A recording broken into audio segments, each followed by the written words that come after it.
Hello বন্ধুরা, তোমরা কেমন আছো? জানি তোমরা সকলেই ভালো আছো। তো আমরাও মোটামুটি ভালো আছি। এটা এখন সন্ধ্যাবেলা। আজ সকালবেলা ভিডিও দিতে পারিনি কারণ চোখের ডাক্তার দেখাতে গেছিলাম।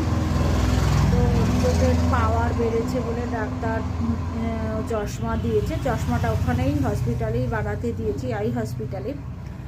তো তারপরে আস্তে আস্তে আমার এখানে 12:30 বেজে গেছে, ওই জন্য সকালের ভিডিও দেওয়া হয়নি। আর আমি এখন কোথায় আছি জানো? আমাদের দোকানে।